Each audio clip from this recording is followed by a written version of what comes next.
إذن مواجهة كبيرة من خلال هذا التقرير تعرفنا عليها، فهل تحسمها النسور أم تكون إن شاء الله للأسود، وهذا ما نطمح. حسام الدين أحمد، مواجهة كبيرة نيجيريا والمغرب، من أين تبدأ في التعليق فيها؟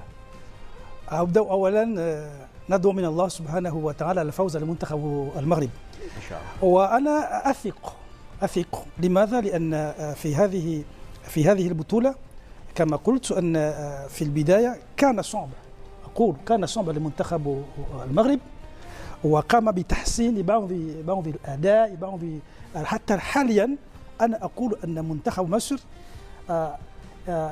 أصبح قوي، أصبح قويا في البطولة أما ضد ما شاهدناه في البداية. أولا، ثانيا أن في تنظيم الدفاع في مواجهة المغرب ونيجيريا في تنظيم الدفاع أنا أثق أن دفاع المغرب قادر أن يغلق المساحات على أوسيمين، على ولوكمان. ونعرف أن لوكمان وأوسيمين إذا كان هناك هذان المهاجمان قادر أن يلعب بعضهم بعضا سيكون صعبا، لكن أثق أن قوة الدفاع. تثق في دفاع المغرب أنه سيحسن وسيعبر في المغرب. أولا هو الأول، والثاني أن أثق أن نرى أن منتخب المغرب قادر أن يسجل أهداف في كل حال، لأنه يملك من يملك هناك إبراهيم دياز، وهو قادر أن يسجل ولو كان هناك مساحات جميلة من نصف أو ربع فرصة. بدر، من أين تبدأ في هذه المواجهة؟ مواجهة كبيرة، مواجهة فعلا تليق في حجم البطولة، مواجهة تليق في منتخبين وصلا إلى أعلى مراحل وإلى نصف نهائي فعلا تاريخي، فعلا ناري، لكن نتمنى إن شاء الله أن تكون ونعلق بالأخير ديما مغرب، وإن شاء الله لمصر. صابر مبتسم وأنت مبتسم، أنا مبتسمين، أنا وفتحي وحسام الدين والجميع في نجاح البطولة، في الاستضافة الجميلة، في استضافة تاريخية، لكن إن شاء الله تكمل مع المغرب أولا معك ثم مع صابر. طيب، احنا نصدر الأمل، نصدر الثقة، نصدر الطموح، وأعتقد على أن هذه كلها مشاعر يتقاسمها اللاعبون اليوم ومدربهم أو الجهاز التدريبي، ما في أدنى شك. لكن يجب أن نتحدث عن المباراة في حد ذاتها. مواجهة كبيرة، مباراة نارية، مباراة حديدية، اختر لها ما شئت من الأوصاف أو من التعبيرات. عطنا منشيتات. أنت أستاذ وصحفي والله يعني. لا يعني أنا صراحة أفضل أن كل واحد يعطيني منشيت لهذه المباراة.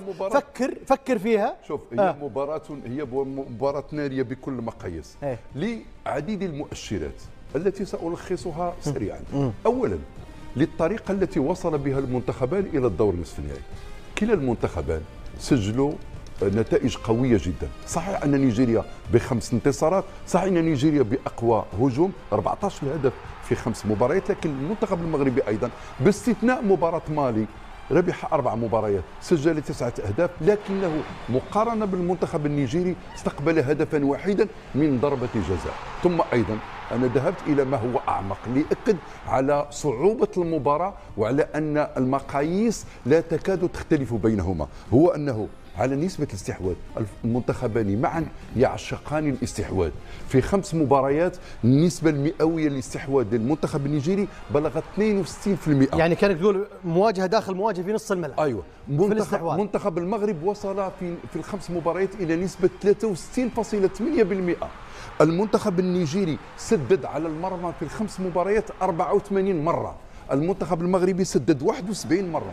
الفرص السانحة اللي يصنعوها في المباريات وصلت إلى 26 عند نيجيريا و18 عند المغرب، فبالتالي هناك تكافؤ كبير جدا على كافة المستويات. إذن من يستطيع أن يقرأ المباراة جيدا، من يستطيع أن يدبر المباراة جيدا. صحيح أن المنتخب المغربي يتفوق بالحلول الفردية وليس أكثر من الحلول الجماعية، لكن إزاء هذا أيضا المنتخب المغربي يتمتع بحظوة أنه يلعب وسط جماهيره، وقد شاهدنا هذه الجماهير ماذا فعلت خلال مباراة الكاميرون، خلال كل المباريات، لكن مباراة الكاميرون اللي كانت أقوى هذه المباريات أن هذا الجمهور حمل أسوده. كأنك تحتاج الجمهور أكثر مدى ممكن طبعا امام نيجيريا. اكيد ما شاء الله، لان مباراه عصيبه. ما شاء الله. ما قلتش بدر جوجل، ما شفتش سلسله الارقام الرائعه اللي سردها، ما قلتش بدر جوجل، يعني نمسك الخشب ما شاء الله اول مره يعني مجموعه من الارقام الرائعه. لكن يا فتحي هذا اجتهاد، هذه من وحي البطوله. يعني انت اجتهاد وصابر مش اجتهاد. لا لا لا يا فتحي لا فتحي يا بدر، الضغط يولد الارقام. ثم شيء اخير لا تبحث عن ايقاعي مع صابر. اليوم انا وصابر حاملين رايات، نفس الهم، حاملين رايات. انتهت المناوشات بيني وبين صابر. اغلى الامنيات بالوصول الى احلى النهايات. الله. شكرا لمن جمعنا. غني له يلا، غني له يا احمد. وشكرا لمن جمعنا اليوم. غني انت وبس اللي حبيبي، انت وبس اللي حبيبي، مهما يقولوا العزال. عزال فتحي ها دخلك انت عزال ها والله انا ما قلت. يا صابر المفروض ترد على بدر. ها المغربي خفيك. تفضل يا صابر. انا عايز اقول انه مغرب الكاميرون هي اللي بترفع سقف طموحاتنا في هذه المباراه، لانه المغرب طول البطوله شيء لم يكن شيئا سيئا او ضعيفا، كان مستوى قوي، ولكن مغرب الكاميرون كان شيء استثنائي، كان شيء في رايي الشخصي اعجازي. انك تواجه فريق بحجم وقيمه المغرب وتضعه في هذا الضغط وتتفوق عليه بهذه الكيفيه.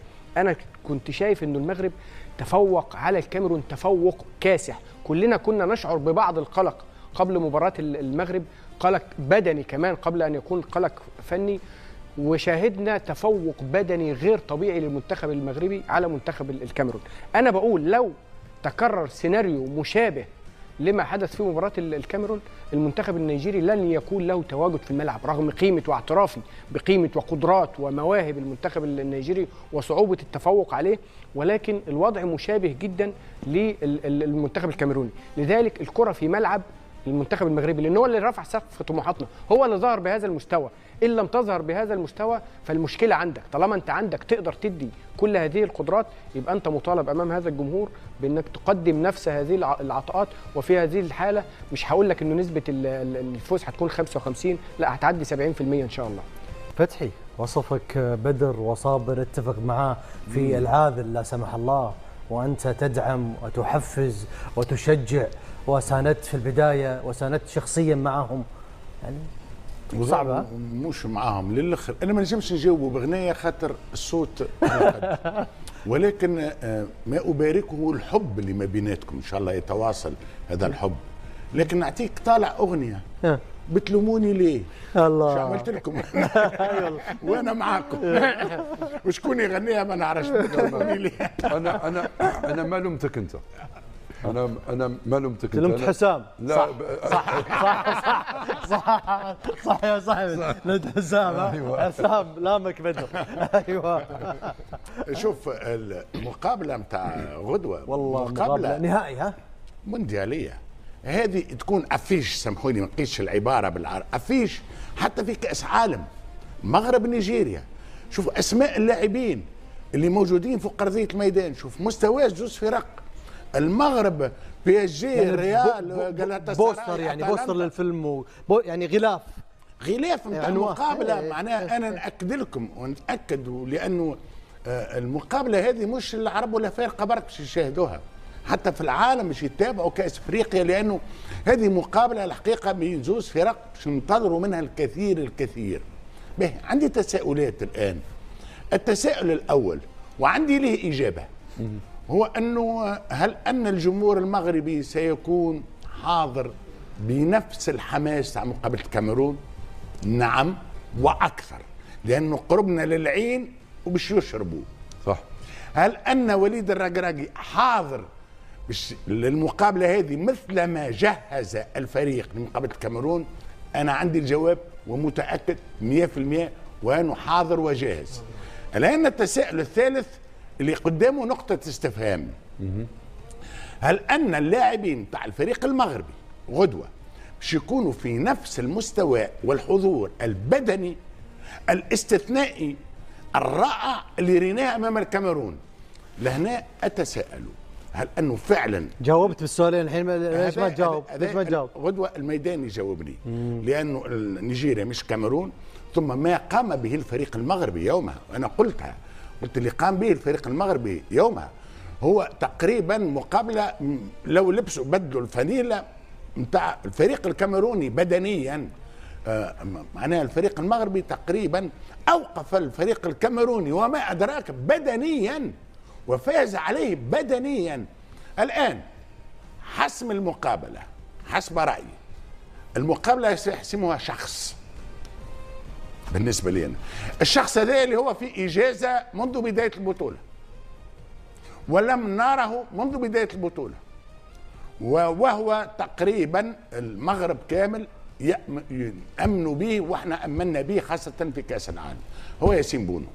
ياسين بونو منذ بداية كأس الإفريقية وفي إجازة، صح، لم يقبل أي هدف، ما جاتش تصديات وان شاء الله يكمل اجازه بكره ويستمر ان شاء الله. بالطبع انا قلت الشخص ربما غدوه ترجعوا لكلابي، ربما لا ربما يفسر كلامك ان المواجهه رايحه لركلات ترجيح.